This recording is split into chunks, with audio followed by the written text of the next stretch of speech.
Welcome to 360 Tamil. இன்னைக்கு இந்த வீடியோல நம்ம எந்த படத்தோட எக்ஸ்பிளனேஷன் பத்தி பார்க்க போறோம்னா, மலையாள சினிமால இந்த வருஷம் வெளியான பரிவார் அப்படின்ற படத்தை பத்தி தான் பார்க்க போறோம். இது ஒரு பக்காவான ஃபேமிலி டிராமா படம்னு சொல்லலாம். ஸ்டார்டிங்ல இருந்து எண்டிங் வரைக்கும் சூப்பரா கொண்டு போயிருப்பாங்க.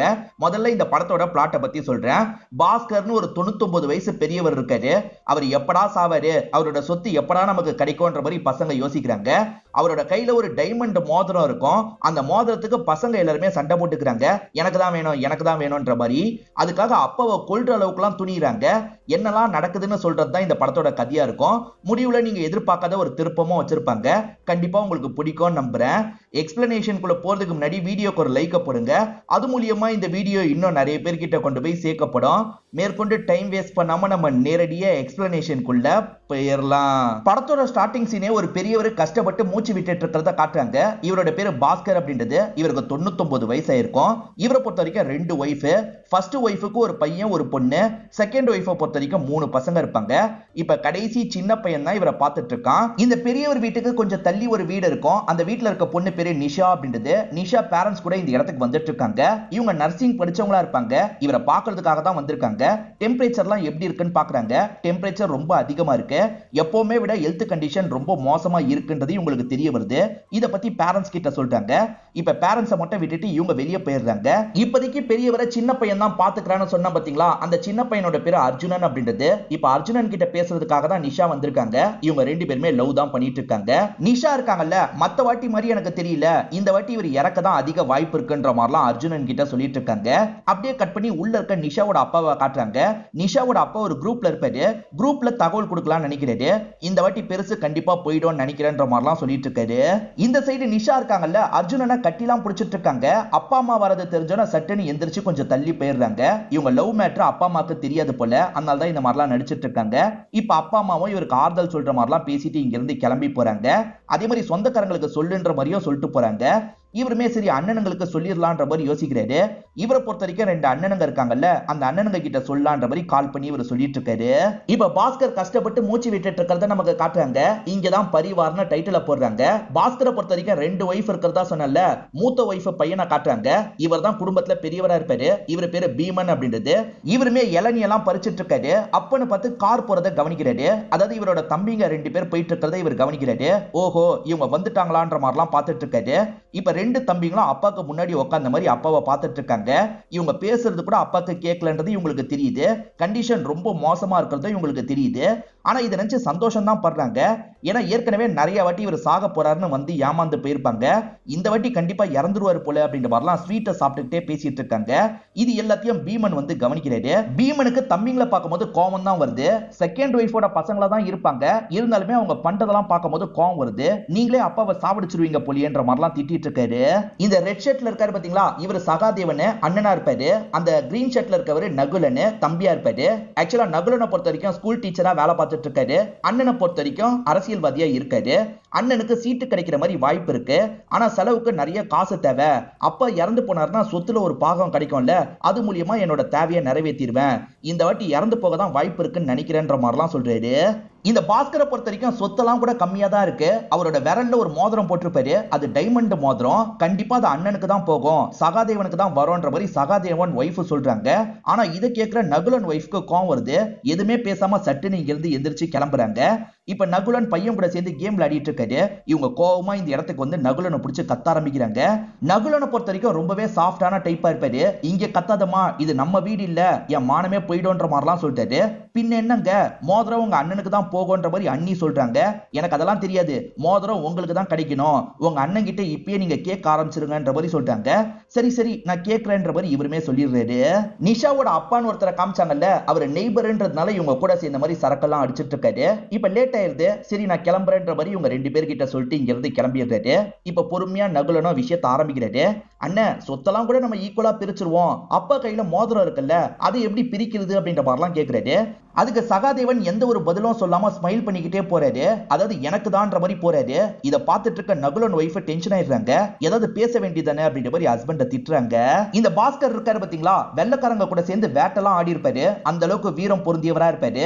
இப்ப வீரமா இருக்கிற மாதிரி போட்டோ எடுக்கணும்ன்ற மாதிரி ஒரு போட்டோகிராஃபரை வர வச்சிடுறாங்க. இப்ப அப்பாவையும் கோட் சூட்லாம் போட்டு உட்கார வச்சிடுறாங்க. இப்ப வந்தவர் இருக்காருல, 2-3 போட்டோஸ்லாம் எடுத்து இவங்க கிட்ட தந்துடுறாரு. இவங்களோட தம்பியான அர்ஜுனன் தான் இங்க இருந்து அப்பாவை பார்த்திருப்பாரு. அதுக்காக நீ வீடை எடுத்துக்கோன்னு ஏற்கனவே சொல்லி வச்சிருப்பாங்க. டே உனக்கு வீடு மட்டும் போதும்ல, ஏன்னா கையில இருக்க டைமண்ட் எங்களுக்கு வேணும்ன்ற மாதிரி அண்ணனுங்க லைட்டா இவர்கிட்ட பிட்ட போட்டு வச்சிடுறாங்க. பீமனை பொறுத்த வரைக்கும் கல்யாணம் எல்லாம் ஆகல, அதனால எனக்கு இது வேணும் அது வேணும்னு எதுவுமே கேட்க மாட்டாரு. இப்ப உள்ள நிஷா கிளீன் பண்ணி விடுறதுக்காக வந்திருக்காங்க.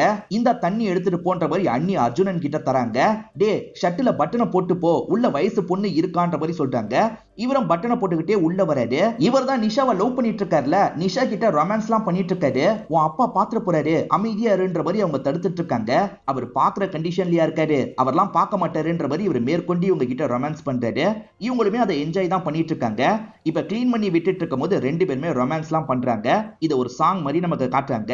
பாஸ்கர் கண்ணெல்லாம் திறந்திருக்காரு, ஆனா சுத்தமா அசைவே இல்லாத மாதிரி தான் படுத்துட்டு இருக்காரு. இவங்க ரொமான்ஸ் பண்ணிட்டு இருக்கும் போது கரெக்டா அண்ணி இந்த இடத்துக்கு வராங்க. அப்ப மட்டும் இவர் இருக்காருல, அவங்கள விட்டு வேலைக்கு வேலை பாக்குற மாதிரிலாம் நடிச்சிட்டு இருக்காரு. அண்ணி இப்ப வேற ஒரு வேலை தந்துடுறாங்க. இப்போ ஒருத்தரை காட்டுறாங்க பாத்தீங்களா, இவர் தான் பாஸ்கரோட தம்பியா இருப்பாரு. இவரை பொறுத்த வரைக்கும் நான் சாமியாரா போறேன்ற மாதிரி வீட்டை விட்டு போயிருப்பாரு. நடுவுல இவங்க ஃபேமிலியை பாக்குறதுக்காக வருவாரு. அந்த மாதிரி அண்ணன் சீரியஸா இருக்காருன்னு தெரிஞ்சுதான் இந்த இடத்துக்கு வந்திருக்காரு. அண்ணனை இவங்க படுக்க வச்சிருக்காங்கல்ல, இந்த முறை சரியில்லை, நீங்க இந்த மாதிரி பண்ணிருக்கணும் அப்படின்ற மாதிரி இவங்களுக்கு புத்திமதி சொல்லிக்கிட்டே இருக்காரு. எப்ப பாரு இவர் லொடலொடன்னு ஏதாவது சொல்லிக்கிட்டே இருப்பாரு போல. எல்லாருக்குமே இவர் சொல்றதை கேட்கும் போது கோவம் வருது. நான் சொல்றதை எங்க கேட்க போறீங்க அப்படின்ற மாதிரி அந்த சித்தப்பாவும் சலிச்சுக்கிறாரு. இப்ப சாப்பாடு வச்சிட்டு இருக்கும் போது அவருக்கு கறியை வைக்கலாமான்னு கேக்குறாங்க. சேச்சா நான் நான்வெஜ் தான், தாராளமா வைக்கலான்ற மாதிரி நல்லா சாப்பிடுறாரு.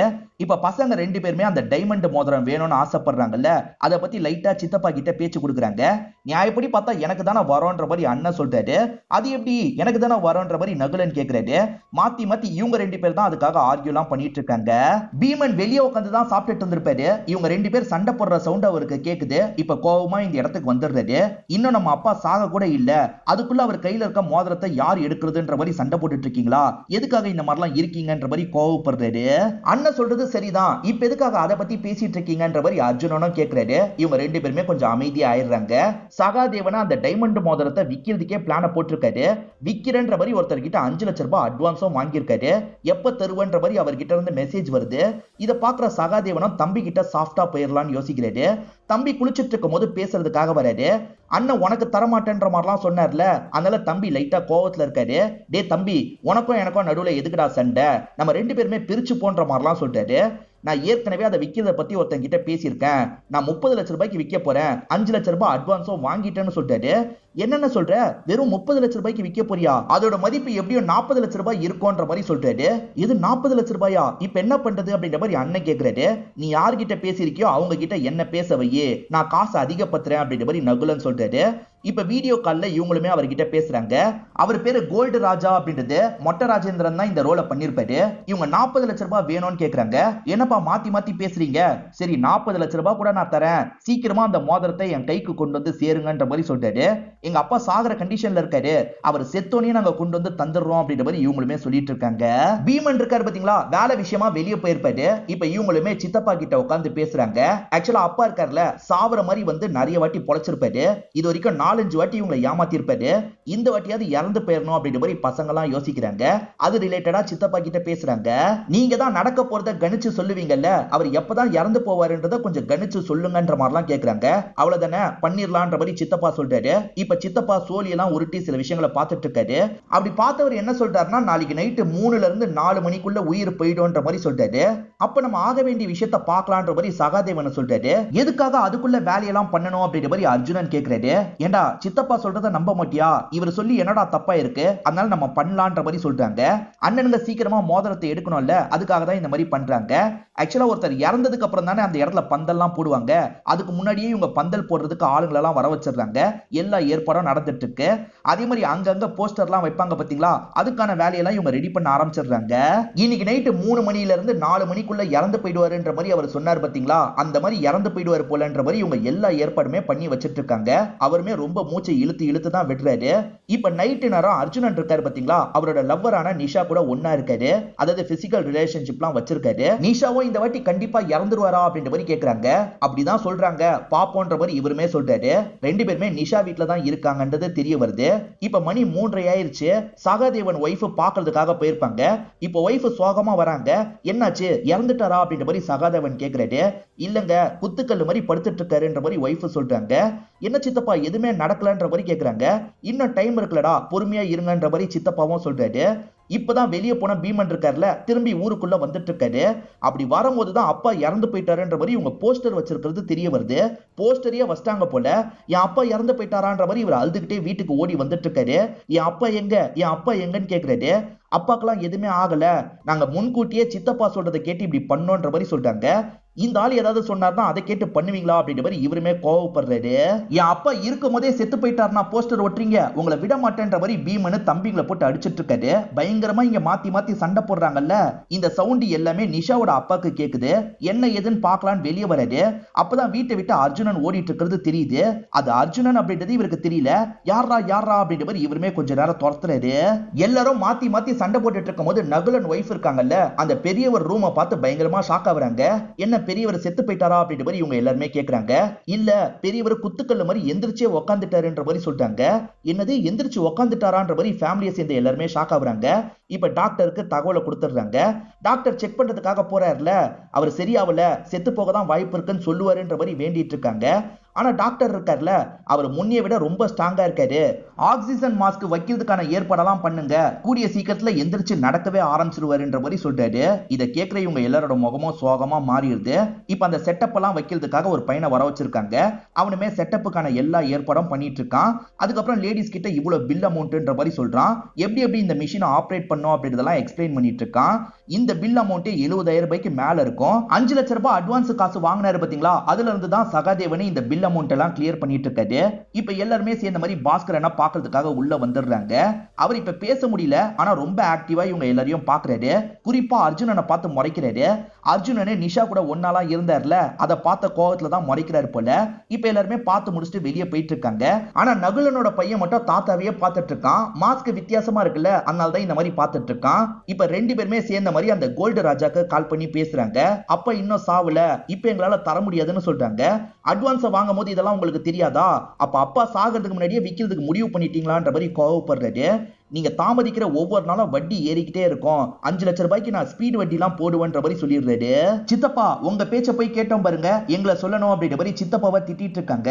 எனக்கே இது ஆச்சரியமா தான்டா இருக்குன்ற மாதிரி சித்தப்பா சொல்றாரு. வேற ஒரு பூஜை இருக்கு, அந்த பூஜையை பண்ணா எப்பேற்பட்டவங்களும் இறந்து போயிடுவாங்கன்ற மாதிரி சித்தப்பா சொல்றாரு. அப்ப அந்த பூஜையை பண்ணுங்கன்ற மாதிரி இவங்க சொல்றாங்க.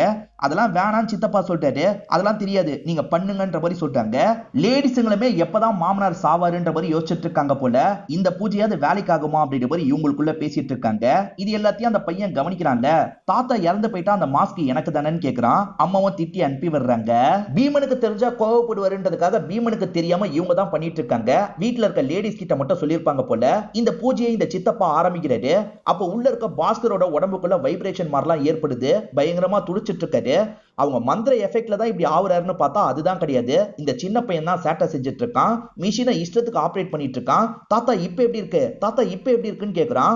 அவரு பயங்கரமா துடிச்சிட்டு இருக்காருல, ஒரு ஸ்டேஜ்ல இறந்து போயிடுறாரு. இங்கதான் படத்தோட இன்டர்வல போடுறாங்க. இவங்களை பொறுத்த வரைக்கும் சித்தப்பானாலதான் இறந்து போயிட்டாருன்ற மாதிரி நினைக்கிறாங்க. சித்தப்பா உண்மையிலேயே உங்ககிட்ட பவர் இருக்கு, இப்ப ஒத்துக்கிறோன்ற மாதிரி அவரோட காதுல எல்லாம் சொல்லிட்டு இருக்காங்க. ஆக்சுவலா பீமன் தான் அப்பா இறந்து போனதை நினைச்சு ரொம்ப ஃபீல் பண்ணிட்டாரு. அதே மாதிரி அர்ஜுனன் கொஞ்சம் ஃபீல் பண்ணிட்டாரு. மத்த ரெண்டு பேர்லாம் துளி கூட ஃபீல் பண்ண மாட்டாங்க. இப்ப மோதிரத்தை கலட்டிக்கலாம்னு கேக்குறாங்க. இவங்க ரெண்டு பேர் மோதிரத்தை எத்துக்க போறாங்க. எல்லாருக்கும் ஓகே தானேன்னு கேக்குறாரு. மத்த ரெண்டு பேருமே பேசாம அமைதியா இருக்காங்க. மௌனம் சம்மதம் தான், அவங்க ரெண்டு பேருக்கு ஓகே. நீங்க ரெண்டு பேருமே இன்னும் 10 நிமிஷத்துக்குள்ள மோதிரத்தை கலட்டி எடுத்துக்கோங்கன்ற மாதிரி அவர் சொல்றாரு. சரின்ற மாதிரி இவங்களுமே கலட்டுறதுக்காக வராங்க. பார்த்தா கையில இருந்து கலட்டவே முடியல. சோப்பு போட்டு கழட்டிடலான்ற மாதிரி அதையும் ட்ரை பண்றாங்க. அப்பயும் கழட்ட முடியல. நல்லா கையை பிடிச்சி இழுத்துட்டு இருக்காங்க. இதெல்லாம் பாக்குற பீமனுக்கு ஒரு மாதிரி இருக்கு. இங்க இருந்து எந்திரிச்சு போயிடுறாரு. இவங்க ஆளுங்களுக்கு தகவல் எல்லாம் கொடுத்திருப்பாங்க. அதனால சொந்த பந்தத்தை சேர்ந்தவங்கள ஒவ்வொருத்தரா வர ஆரம்பிச்சிடுறாங்க. இப்ப பாடியை வெளியே கொண்டு வரணும். ஆனா இவங்க இன்னும் மோதிரத்தை எடுக்கிறதுக்கு ட்ரை பண்றாங்கல்ல. சித்தப்பாவும் சீக்கிரமா எடுக்கணும், அப்படி இல்லைன்னா எல்லாம் முடிஞ்சதுக்கு அப்புறம் தான் எடுக்க முடியும்ன்ற மாதிரி சொல்றாரு. இவங்க மாங்குன்னு எடுக்க ட்ரை பண்றாங்க. ஒரு ஸ்டேஜ்ல அர்ஜுனனே கோவப்படுறாரு. விடுங்க அப்புறமா எடுத்துக்கலாம்னு சொல்றாரு. இவங்க இவங்க இப்பயே எடுக்கணும்னு சொல்லிட்டாங்க. இப்பயே எடுக்க போறீங்களா, அப்ப எனக்கும் பங்கு வேணும்ன்ற மாதிரி சொல்லிட்டாரு. உனக்கு தான் வீட்டை தந்திருக்கோம்ல அப்படின்ற மாதிரி சொல்லிட்டாங்க. வீட்டை என்ன சும்மாவா தந்தீங்க, இவ்வளவு நாள் அப்பாவோ ஒரு வேலைக்கார மாதிரி நான் பாத்துக்கிட்டதுக்காக தானே தந்தீங்க, அதனால வீடும் எனக்கு தான், இதுலயும் எனக்கு பங்கு வேணும்ன்ற மாதிரிலாம் சொல்லிட்டாரு. சித்தப்பா சமாதான பத்தி அவரை வெளியே கூட்டு போயிடுறாரு. இவன் என்ன திடீர்னு பங்கெல்லாம் கேட்கறான்ற மாதிரி இவங்களும் யோசிக்கிறாங்க. இப்ப அந்த கோல்டு ராஜாக்கு கால் பண்ணி இந்த விஷயத்த சொல்லிட்டாங்க. அதை எதுக்கு கழட்டிட்டு இருக்கீங்க, எரிச்சிருங்க, எரிச்சதுக்கு அப்புறம் அதை மட்டும் எடுத்துக்கலாம்னு சொல்றாரு. அப்ப அது உருகாதான்ற மாதிரி நகுலன் கேக்குறாரு. யோ டைமண்ட் எப்படியா உருகும், நீலாம் என்ன சாருன்னு சொல்லிட்டு இருக்க, எரிச்சதுக்கு அப்புறம் அதை எடுத்துக்கோங்கன்ற மாதிரி சொல்றாரு. இந்த பாஸ்கரோட ஃபர்ஸ்ட் ஒய்ஃபை பொறுத்த வரைக்கும் ஒரு பையன் ஒரு பொண்ணுன்னு சொல்லியிருப்பேன். பையன் பீமன் சொல்லிட்டேன். இன்னும் பொண்ணு நமக்கு காட்டல. அந்த பொண்ணோட பேரு மாலா அப்படின்றது. அந்த மாலாவோட ஹஸ்பண்ட் இறந்து போயிருப்பாரு. ஒரு மன வளர்ச்சி இல்லாத ஒரு பையன் மட்டும் தான் இருப்பான். அந்த பையனை கூட்டிட்டு இந்த இடத்துக்கு வந்துடுறாங்க. இந்த பையனோட பேரை நம்ம குருன்னு வச்சுப்போம். குரு கொஞ்சம் மனநலம் பாதிக்கப்பட்ட பையன் இல்ல, எல்லார்கிட்டயும் கொஞ்சம் வித்தியாசமா நடந்துக்கிறான். இவனை பத்தி எல்லாருக்கும் தெரியும்ன்றதுனால இவங்க எல்லாருமே அமைதியா இருக்காங்க. இப்ப அவனுமே ஒரு இடத்துல அமைதியா உட்காந்துடுறான். அந்த பாஸ்கரோட கையில டைமண்ட் மோதிரம் இருக்கு பாத்தீங்களா, அது மினுமினு மினுத்துக்கிட்டே இருக்கு. அந்த விஷயத்தை இந்த பையன் பார்த்துட்டு இருக்கான். என்ன இப்படி பாக்குறான்ற மாதிரி எல்லாருமே கவனிக்கிறாங்க. பாடி எடுக்கிற டைம் வந்துருது. சித்தப்பாவும் பாடியை தூக்குங்கன்னு சொல்லிட்டாரு. எல்லாருமே தூக்கலாம் நினைக்கும் போது இவன் இருக்கான்ல, எனக்கு இந்த மோதிரம் வேணும், எனக்கு இந்த மோதிரம் வேணும்ன்ற மாதிரி அடம் பிடிச்சிட்டு இருக்கான். டே விடு விடுன்ற மாதிரி எல்லாருமே தடுத்துட்டு இருக்காங்க. இவன் பொத்துன்னு கீழே விழுந்துடுறான். இப்ப அந்த பையனோட அம்மா மாலா இருக்காங்கல்ல, பையன் ஆசைப்படுறான்ல, மோதிரத்தை கழட்டி தாங்கன்னு சொல்றாங்க. எல்லாருமே மோதிரம் பயங்கரமா மின்றத கவனிக்கிறாங்க. இது மோதிரத்தை கழட்டி தரணுமான்ற மாதிரி இவங்க ரெண்டு பேர் பயங்கரமா ஷாக் ஆயிடுறாங்க. அவன் கிடக்குறான், பாடியை தூக்குங்கன்ற மாதிரி வேகமா தூக்க ஆரம்பிச்சிடுறாங்க. இப்ப எரிக்கிறதுக்காக ஒரு இடத்துக்கு கொண்டு வந்துடுறாங்க.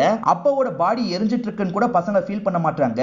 ஒருவேளை அந்த டைமண்ட் எரிஞ்சிருச்சுன்னா என்ன பண்றது அப்படின்ற மாதிரி தான் ஃபீல் பண்ணிட்டு இருக்காங்க. இப்ப சித்தப்பா வீட்டுல விளக்கு ஏத்திடுறாரு. இந்த விளக்கு அணையாம பாத்துக்கோங்கன்ற மாதிரி லேடிஸ் கிட்ட சொல்லிட்டாரு. இப்ப மாலாவும் ஒரு விஷயத்த சொல்லி புலம்பிட்டு இருக்காங்க. இந்த மாலாவோட ஹஸ்பண்ட் ஆக்சிடென்ட் ஆகி ஹாஸ்பிட்டல்ல இருந்திருப்பாரு. யாருமே ஹெல்ப் பண்றதுக்கு வந்திருக்க மாட்டாங்க. நீங்க ஹெல்ப் பண்ணியிருந்தா இந்நேரத்துக்கு உயிரோட இருந்திருப்பாரு. இந்த குருவை இதுக்கப்புறம் நான் மட்டும் தான் பாத்துக்கணும். இந்த பையனுக்கு எப்படி ஒரு லைஃப் அமைச்சு தர போறேனே தெரியலன்ற மாதிரிலாம் புலம்பிட்டு இருக்காங்க. இப்ப அர்ஜுனன் இருக்கார்ல, நிஷா கூட ஒன்னா இருந்து முடிச்சிருக்காரு. என்ன மோதிரத்தை பத்தி உன்னோட அண்ணனுங்க கிட்ட பேசினியான்ற மாதிரி கேக்குறாங்க. அதாவது இவங்க தான் மோதிரத்தையும் கேட்டு வாங்கன்னு சொல்லியிருக்காங்க போல. என் அண்ணனுங்களா எனக்கு தரமாட்டாங்கன்ற மாதிரி சொல்றாரு. ஏன் தரமாட்டாங்க, உனக்கும் இதுல பங்கு இருக்கு, எப்படியாவது பேசி வாங்கன்ற மாதிரி கோவமா சொல்றாங்க. சரி நான் எப்படியாவது வாங்குறதுக்கு ட்ரை பண்றேன்ற மாதிரி இவருமே சமாதானப்படுத்துறாரு. இப்பதான் இவங்க பிரெக்னன்ட்டா இருக்க வாய்ப்பு இருக்குன்ற விஷயத்த சொல்றாங்க. ஏன்னா பீரியட்ஸ் தள்ளி போயிருக்கும். என்ன சொல்ற, நம்ம சேஃப்டியா தானே இந்த விஷயத்த பண்ணோன்ற மாதிரி கேக்குறாரு. என்ன பண்றது, நான் பிரெக்னன்ட்டா இருக்க தான் வாய்ப்பு இருக்கு, நீ யோசிச்சுக்கோ அப்படின்ற மாதிரி இங்க இருந்து போறாங்க. பாடியை எரிச்சாங்க பாத்தீங்களா, ஆனா இன்னும் மோதிரத்தை எடுக்காம இருக்காங்க. ஏன்னா ஏற்கனவே சித்தப்பா சொல்லியிருப்பாரு, இப்பயே எடுத்துருங்க, அப்படி இல்லைன்னா எல்லா ரிச்சுவலும் முடிஞ்சதுக்கு அப்புறம் தான் எடுக்கணும்ன்ற மாதிரி சொல்லியிருப்பாரு. அதனால தான் ரெண்டு பேருமே எடுக்காம இருக்காங்க. வேற யாராவது எடுத்துட போறாங்கன்ற மாதிரி யோசிக்கிறாங்க. வேற யாருக்கும் இத பத்தி பர்டிகுலரா தெரியாதுல்ல, எடுக்க வாய்ப்பு இல்லைன்ற மாதிரி இவங்களுக்குள்ள பேசிக்கிறாங்க. இப்பயே அதை எடுக்கிறதுக்கு ஏதாவது பரிகாரம் இருக்கான்ற மாதிரி சித்தப்பா கிட்ட கேக்குறாங்க. அப்படிலாம் எந்த ஒரு பரிகாரமும் இல்லைன்ற மாதிரி சொல்லிட்டாரு. ஆக்சுவலா காக்காக்கு சாப்பாடுலாம் வைப்பாங்கல்ல, அந்த மாதிரி இப்ப சாப்பாடுலாம் வைக்கிறாங்க. காக்கா வருது ஆனா சாப்பிடவே மாட்டேங்குது. அதே மாதிரி இங்க விளக்கெல்லாம் ஏத்தி வச்சிருப்பாங்க, அது சட்டுன்னு அணைஞ்சிருது. இதெல்லாம் ஏதோ அபசகுணம் மாதிரி சித்தப்பாக்கு தெரியுது. சித்தப்பா இருக்கார்ல, அவரோட ஆன்மா சாந்தி அடையல, அவரோட ஆன்மா இங்கதான் சுத்தி சுத்தி வந்துட்டு இருக்கு அப்படின்ற மாதிரி சொல்றாரு. இதை கேட்டு பீமன் தான் பயங்கரமா ஃபீல் பண்ணிட்டு இருக்காரு. இப்ப என்னதான் பண்றது அப்படின்ற மாதிரி சித்தப்பா கிட்ட கேக்குறாரு. சித்தப்பா எல்லாரையும் வீட்டுக்குள்ள கூட்டு வந்துடுறாரு. சோழி எல்லாம் உருட்டி பார்த்துட்டு இருக்காரு. அப்படி பார்க்கும் போது ஏதோ அபசகுணம் மாதிரி தான் வருது போல. அடுத்த 5 நாளுமே சாப்பாடு வைக்கிறதுக்கு ட்ரை பண்ணுங்க, ஆனா காக்கா சாப்பிட வாய்ப்பே கிடையாது.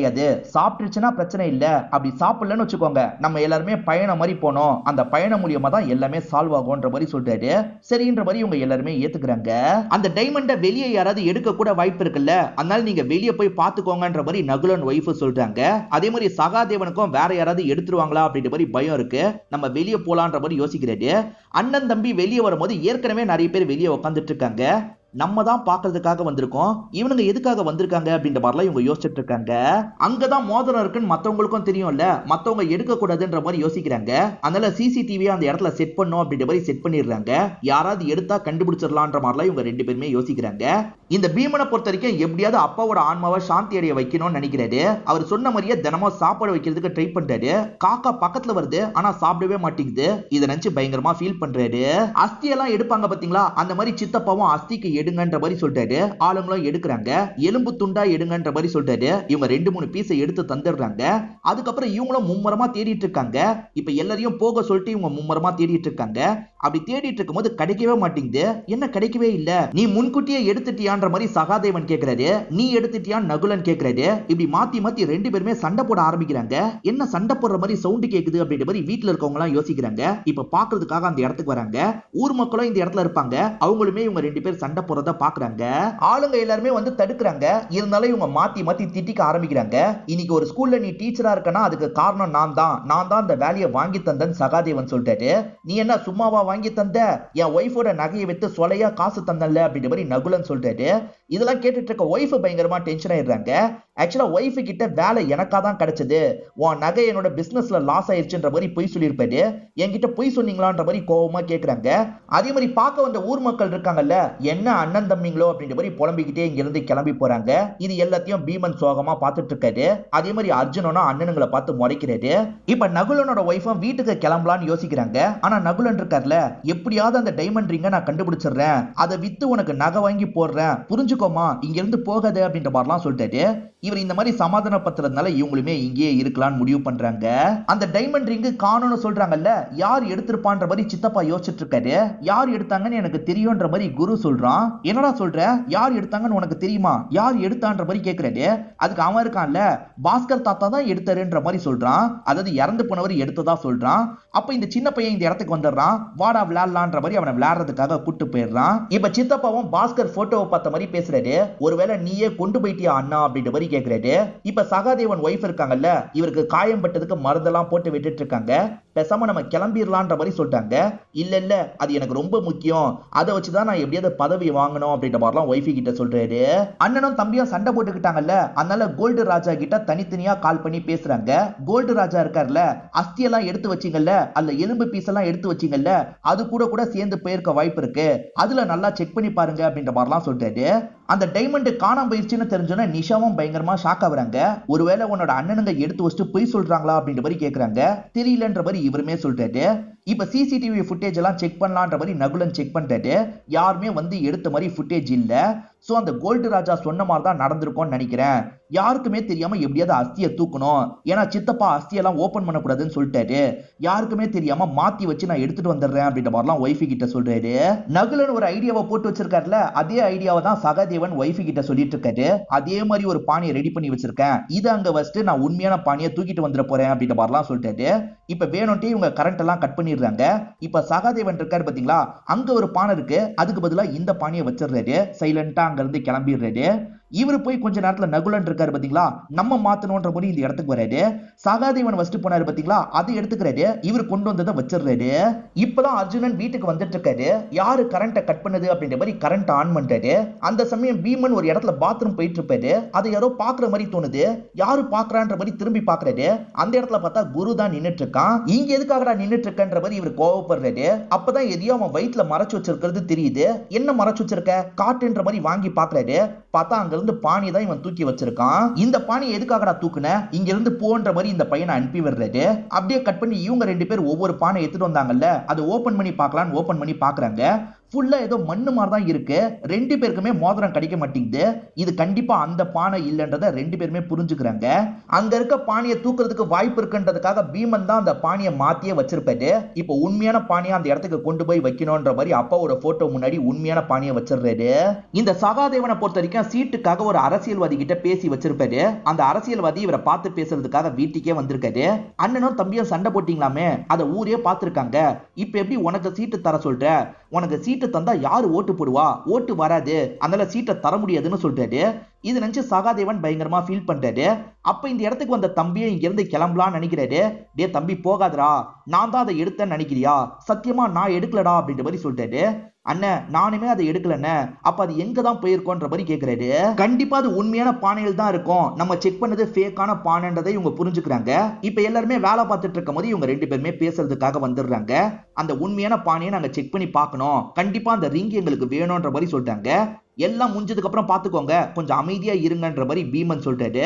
அதுக்கு இவங்க இருக்காங்கல்ல, ஒருத்தங்கிட்ட 5 லட்சம் ரூபாய் அட்வான்ஸ் காசா வாங்கணும், அவன் ஸ்பீடு வட்டின்ற மாதிரி 8 லட்சம் ரூபாயா மாத்திட்டான், அந்த 5 லட்ச ரூபாயை வச்சுதான் இங்க இருக்கிற எல்லா வேலையும் நாங்க பார்த்தோம். அந்த நபர் மட்டும் வந்தானா 8 லட்ச ரூபாயை எடுத்து வைக்க சொல்லுவான். 8 லட்ச ரூபாய் எங்க கிட்ட இல்ல, உங்ககிட்ட இருக்குன்னா சொல்லுங்க, பாத்துக்கலான்ற மாதிரிலாம் சொல்லிட்டு இருக்காங்க.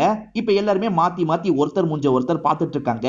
யார்கிட்டயும் அவ்வளவு காசெல்லாம் இல்லல்ல, சரி இவங்களை பாத்துக்க விட்டுலான்ற மாதிரி யோசிக்கிறாங்க. பாத்துக்கோங்கன்ற மாதிரி பீமன் சொல்றாரு. இதனால சித்தப்பா இருக்கார்ல உண்மையான பானையை கொண்டு வந்துடுறாரு. இவங்களுமே ஓபன் பண்ணி பாக்குறாங்க. பட் இதுலயே இவங்களுக்கு கிடைக்க மாட்டேங்குது. என்ன இதுலயும் டைமண்ட் மோதிரம் கிடைக்கவே மாட்டேங்குது அப்படின்ற மாதிரி இவங்க புலம்பிட்டு இருக்காங்க. இத பத்தியே பேசிட்டு இருக்காங்க. இதெல்லாம் பாக்குற பீமனுக்கு ஒரு ஸ்டேஜ்ல கோவம் வந்துருது. ஏண்டா நம்ம அப்பா இறந்து போயிருக்காரா, அதை விட நீங்க மத்த விஷயத்துக்கு தான் கவலைப்பட்டு இருக்கீங்க, ஏன்டா இப்படி இருக்கீங்க, உயிரோட இருக்கும் போதுதான் சரியா பாத்துக்கல, இப்ப போயிட்டாரா, இப்பயாவது பாத்துக்கோங்கன்ற மாதிரிலாம் சொல்றாரு. அண்ணன் சொல்றது சரிதான், டைமண்ட் மோதிரத்துக்கு ஆசைப்பட்டு அப்பாவே சீக்கிரமா சாவணும்னு நினைச்சோம், நம்ம பண்ணது தப்பு, அதுக்குதான் அப்பா தண்டனை தந்துட்டாரு போலன்ற மாதிரிலாம் யோசிக்கிறாங்க. இப்ப எல்லாருமே அடுத்து என்ன பண்றதுன்ற மாதிரி சோகமா உட்காந்துட்டு இருக்காங்க. அப்ப நகுலன் ஒய்ஃப் இருக்காங்கல்ல, இதை வச்சுக்கோங்கன்ற மாதிரி அவங்களோட வலையெல்லாம் கலட்டி டேபிள்ல வச்சிடுறாங்க. இப்ப அடுத்ததா சகாதேவனோட ஒய்ஃப் இருக்காங்க, அவங்க கிட்ட கொஞ்சம் நகை இருக்கும், அதை கழட்டி டேபிள்ல வைக்கிறாங்க. இதை வச்சு எப்படியாவது மேனேஜ் பண்ணுங்கன்னு சொல்றாங்க. இதை பார்த்துட்டு இருக்க பீமன் எந்திரிச்சு இந்த இடத்துக்கு வராது. அவர்கிட்ட ஒரு புது போன் இருக்கும், இதை வேணா வித்துக்கோங்கன்ற மாதிரி சொல்லிட்டாரு. ஆனா இவங்க 2 பேர் இருக்காங்கல்ல, அண்ணன் இந்த போனை நீயே வச்சுக்கோ, நாங்க இந்த நகையை வச்சு எப்படியாவது மேனேஜ் பண்ணிக்கிறோம், மீதி காசு தேவைப்பட்டா நாங்க பாத்துக்கிறோம்ன்ற மாதிரிலாம் சொல்றாங்க. இப்ப அப்பாக்கு இதுக்கப்புறம் செய்ய வேண்டிய கடமையை ஒழுங்கா செய்யணும்னு யோசிக்கிறாங்க. ஆக்சுவலா ட்ரிப் மாதிரி போனோம்னு சித்தப்பா சொன்னார்ல, அந்த ட்ரிப்புக்காக இவங்க எல்லாருமே சேர்ந்த மாதிரி கிளம்புறாங்க. அந்த ட்ரிப்ல போகும்போது எல்லாருமே ஜாலியா பேசிக்கிறாங்க, ரொம்ப ஒத்துமையா இருக்காங்க. இதுக்கு முன்னாடி தேவையில்லாம சண்டைலாம் போட்டாங்கல்ல, அதெல்லாம் மறந்து இவங்க ஒத்துமையா இருக்காங்க. இந்த வாட்டி அப்பா வந்து சாப்பிடணும்ன்ற மாதிரி எல்லாருமே மனசார வேண்டிட்டு இருக்காங்க. அப்ப காக்கா இருக்குல்ல, பறந்து இவங்க பக்கத்துல வருது, சாப்பிடணும் சாப்பிடணும்ன்ற மாதிரி யோசிச்சுட்டு இருக்காங்க. அந்த காக்காவும் அந்த இடத்துல நின்னு சாப்பிட்டுட்டு இருக்கு. அதை பாக்குற இவங்க எல்லாருக்குமே ரொம்ப சந்தோஷமா இருக்கு. அப்பாவோட ஆன்மா சாந்தி அடைஞ்சிருச்சு அப்படின்ற மாதிரி பயங்கரமா சந்தோஷப்படுறாங்க. திரும்பி இவங்களோட ஊரை பார்த்து வந்துடுறாங்க. இன்னும் சில ரிச்சுவல் இருக்கு போல, சாப்பாடு போடுறதுக்காக எல்லாரையுமே வர வச்சிருக்காங்க. இப்ப சொந்தக்காரங்களா இந்த இடத்துக்கு வந்து சாப்பிட்டுட்டு இருக்காங்க. இவங்களும் நல்லபடியா பரிமாறிட்டு இருக்காங்க. அப்பன்னு பார்த்து நிஷாவோட அப்பா அருவாளோட இந்த இடத்துக்கு வந்துடுறாரு. வந்தவர் இந்த தம்பி அர்ஜுனனை போட்டு அடிக்கிறாரு. என் பொண்ணை பிரெக்னன்ட் ஆக்கி இருக்கல, உன்னை விட மாட்டேன்டா அப்படின்ற மாதிரி தான் அடிச்சிட்டு இருக்காரு. இவர் வெட்டுறதுக்கெல்லாம் ட்ரை பண்றாரு. அதனால அண்ணனுங்க இந்த இடத்துக்கு வந்துடுறாங்க. நாங்க இருக்கும் போதே எங்களோட தம்பியை நீ வெட்டிடுவியா, அவ்வளவுதான் அப்படின்ற மாதிரி அண்ணனுங்களும் தடுத்து சண்டைலாம் போடுறாங்க. ஆக்சுவலா அவர் வந்து வெட்டினாரு பாத்தீங்களா, அதுல மேல போட்டிருந்த பந்தெல்லாம் உடஞ்சி கீழே விழுற மாதிரி வந்திருக்கும். எல்லாருமே சேர்ந்த மாதிரி தான் அதை புடிச்சிட்டு இருக்காங்க. உன்னை கவனிச்சுக்கிறேன்டா அப்படின்ற மாதிரி இவர் இருக்கார்ல, கோவமா கத்திய கீழே போட்டுட்டு நடக்க ஆரம்பிக்கிறது. ஏங்க இப்படி கோவப்படுறீங்க, நீங்க கொலை பண்ணிட்டு ஜெயிலுக்கு கீழுக்கு போயிட போறீங்கன்ற மாதிரி சொல்றாங்க. நான் எதுக்கடி அவனுங்களை கொலை பண்ணிட்டு ஜெயிலுக்கு போக போறேன், வரதட்சணைக்கு என்ன பண்றதுன்னு ரொம்ப யோசிச்சேன், இப்போ ஒருத்தன் கடஸ்டான், இவனுக்கே கல்யாணம் பண்ணி வச்சிட வேண்டியதான் அப்படின்ற மாதிரி இவர் சொல்றாரு. இவரால நிஷா பிரெக்னண்டா இருக்காங்கன்னு வீட்டுல எல்லாருக்குமே தெரிஞ்சிருச்சுல்ல, எத்தனை மாசம்டா பிரெக்னண்டா இருக்கான்ற மாதிரி இவர்கிட்ட கிண்டலா கேட்டு சிரிக்கிறாங்க. இதோடைய ஹாப்பியா இந்த படத்தோட கதையை முடிக்கிறாங்க. கடைசியா தான் ஒரு விஷயத்தை நமக்கு ரிவீல் பண்றாங்க. ஆக்சுவலா இப்ப அந்த பீமன் இருக்காரு பாத்தீங்களா, ஒருத்தர் கிட்ட இருந்து காசெல்லாம் வாங்குறாரு. மொத்த காசையை இப்பயே தந்துடுறீங்களான்ற மாதிரி கேட்கிறாரு. என்ன பீமா, சொன்னதை மறந்துட்டியா, நீ மாசம் மாசம் கொஞ்சம் கொஞ்சம் அமௌண்டா வாங்கிக்கிறேன்னு சொன்ன, அதுல என்ன பிரச்சனைன்னு கேட்கிறாரு. சேச்சா, அதுல எந்த பிரச்சனையும் கிடையாது, நான் மாசம் மாசமே வந்து அமௌண்ட்டை வாங்கிக்கிறேன்ற மாதிரி இங்க இருந்து கிளம்ப ஆரம்பிக்கிறாரு. ஆக்சுவலா கோல்டு ராஜாவோட இடத்துல தான் இவர் பேசிட்டு போறாருன்ற மாதிரி நமக்கு காட்டுறாங்க. டைமண்ட் மோதிரத்தை இவர் தான் வித்திருப்பாரு, அதுவும் ரொம்ப கம்மி காசுக்கு வித்திருப்பாரு, அதாவது 5 லட்ச ரூபாய்க்கு தான் வித்திருப்பாரு. இதே மாதிரி வேற ஒரு டைமண்ட் மோதிரம் வருதுன்னு சொன்னீங்களே, என்ன அது வரலையான்ற மாதிரி அசிஸ்டன்ட் கேட்கிறாரு. 2 பேர் விக்கிறேன்னு சொன்னாங்க, கடைசி வரைக்கும் அவனுங்க விக்கலடா, என்கிட்ட வட்டியோட காசை தந்துட்டாங்கன்ற மாதிரிலாம் கோல்டு ராஜா சொல்றாரு.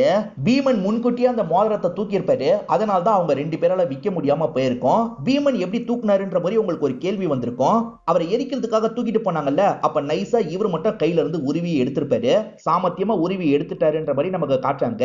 சாரிப்பான்ற மாதிரி அப்பா கிட்ட சொல்லிட்டு இங்க இருந்து நடக்க ஆரம்பிக்கிறாரு. இதோடயே இந்த படத்தோட கதையை முடிச்சிடுறாங்க. ஸ்டார்டிங்ல இருந்து மோதிரத்துல அக்கறையே இல்லாத மாதிரி தான் நமக்கு காமிச்சிருப்பாங்க. உண்மையிலேயே இவருக்கு பெருசா அக்கறைலாம் இருக்காது, ஏன்னா அதோட விலையை பத்தி கூட இவருக்கு பெருசா தெரியல, வெறும் 5 லட்ச ரூபாய்க்கு தான் அதை வித்திருப்பாரு. சோ இவர் தான் வித்தாருன்றத கடைசியில ரிவீல் பண்ணி படத்தோட கதையை முடிக்கிறாங்க. கண்டிப்பா இந்த படத்தோட கதை உங்க எல்லாருக்குமே பிடிச்சிருக்கும் நம்புறேன். இந்த வீடியோ உங்களுக்கு பிடிச்சிருந்ததுன்னா லைக் பண்ணுங்க, கமெண்ட் பண்ணுங்க, மறக்காம 360 தமிழ் சேனலை சப்ஸ்கிரைப் பண்ணுங்க. தொடர்ச்சியா இந்த மாதிரி வீடியோக்கள் வந்துகிட்டே தான் இருக்கும்.